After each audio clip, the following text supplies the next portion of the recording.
Lakini ushauri wangu niseme, siwezi kuwasemea wengine, lakini nasema kwa sisi watu wote wanaosumbuliwa na maradhi yoyote ya sampuli yoyote, hata kama ya kihospitali, tuleteeni inshallah. Tuleteeni, tutamwomba Allah. Tuna njia nyingi sana. Kama ndo haya ya majini, kwa kweli tuleteeni. Siwezi kukuambia muende na sehemu fulani na ni sehemu fulani, nazo tunazidhania vizuri wanafanya tiba, lakini hatujawahi kufanya tafiti tiba zao za sampuli gani. Labda wewe mgonjwa ndo ukafanye mwenyewe tafiti, kwa sababu issue sio kupona tu. Upone lakini kwa njia za halali, isiwe sababu ya maradhi unaenda kufanyishwa ushirikina, pasua nazi kiajabu ajabu, mairizi, matunguli, kuomba mizimu, kuzunguka makaburini, kutawakal kwa Allah. Hata kama utapona, umepona kimwili, kiroho utakuwa una kesi na Mwenyezi Mungu. Ruqya ni tiba na ni ibada, na Mtume sema la ba'sa birruqya, hakuna ubaya watu kufanya ruqya. Lakini ukiachilia mbali yote, inawezekana ukimaliza ruqya umesamehewa madhambi, maki unasikiliza kitabu cha Allah. Introduction tu. Sisi tuko nchi ya Tanzania, Dar es Salaam, Buguruni, Rozana.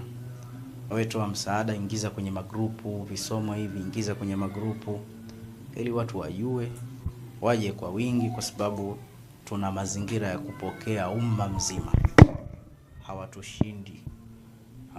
Na kila siku sisi tupo katika jambo hili. Tunamshukuru Allah. Tulikuwa tunafanya kazi zingine za kidunia, kwa sababu si kwamba ndo tumeishia mambo haya alifu bete fe, kwa hiyo hatuna issue, hapana. Tunajua mambo mengi sana ya duniani, tunajua ufundi, tunajua masomo, tunajua udereva, kuliko walokuwepo huko pengine.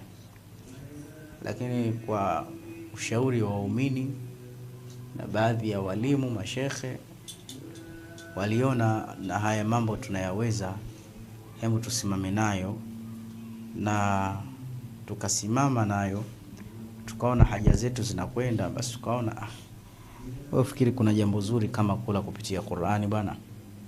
Ili wewe ule kwa siku sharti usome Qur'ani, sharti uombe dua.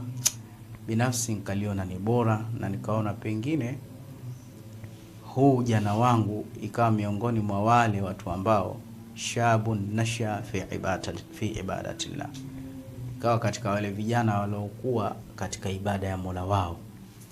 Sasa hivi ningekuwa naendesha meli huko, maki nilikuwa nikifanya hivyo.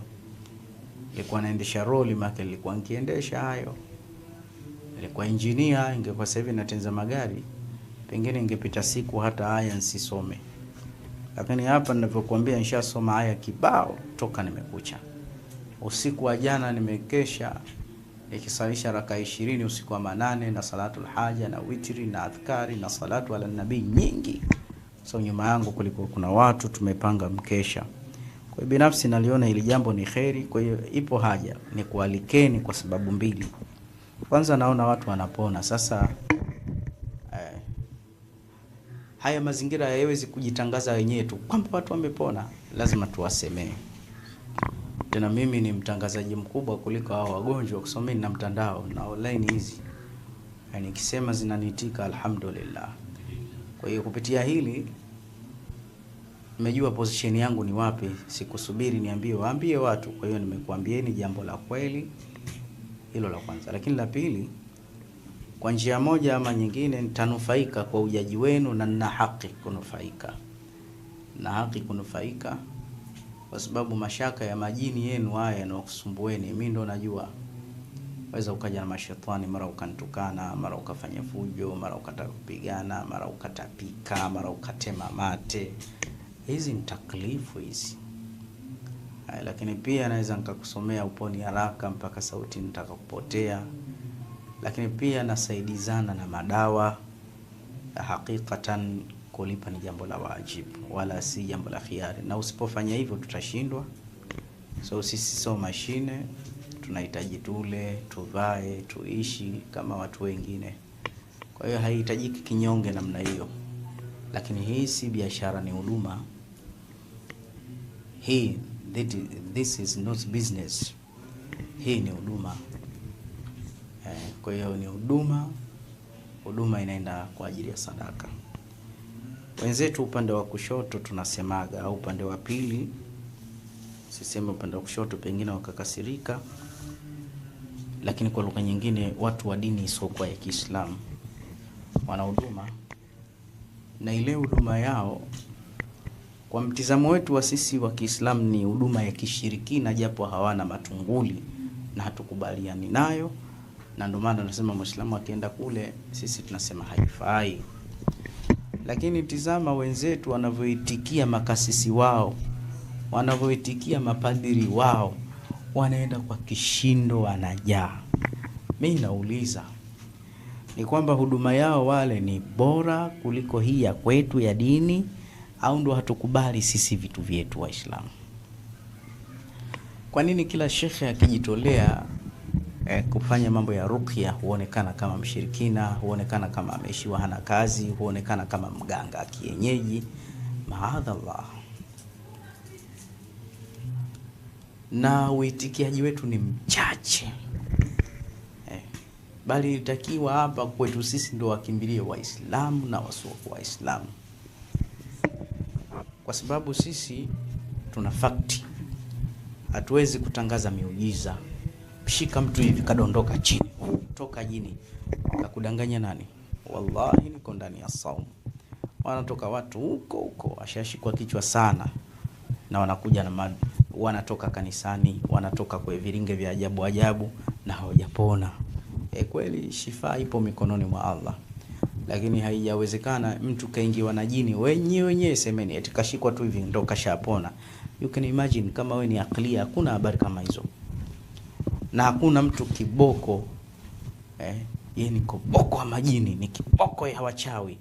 Hakuna kitu hicho. Kiboko wa hayo ni Qur'ani, na mtu yoyote atakayesoma uzuri Qur'ani Allah atamfanyia pesi. Haya mambo ya kuongezeana mna karama mna nini yako wewe, lakini mtu yoyote akijifunza vizuri tiba, kafuta sunna, kawa na ucha Mungu, hizo karama anazo tu. Hakuna karama za kuokota tu umeamka eti nina makarama. Na isijalishe kujaza watu wengi kwamba ndo jambo haswa. Saa nyingine ni mtihani tu, saa nyingine unafanya mambo ya fitna, unakuta watu wamejaa bila mpangilio, lakini sisi tunataka watu wajae kwa ukweli. Kwa hiyo wasia wangu tujitahidi kujitibu kwa njia zilizokuwa za sawa. Na la mwisho kusema maneno haya, wale wenzetu ambao si wa dini hii hatuwazuii wao kuja huku, waje tuwasomee. Sisi tunasema kwa sababu Uislamu hauna uchoyo, tutakaribisha kwenye dini, pengine wakaslimu, lakini hawalazimishwi wala hatuharibu imani zao, na tunaendelea kuheshimu itikadi zao, na ndio Uislamu unavyotaka.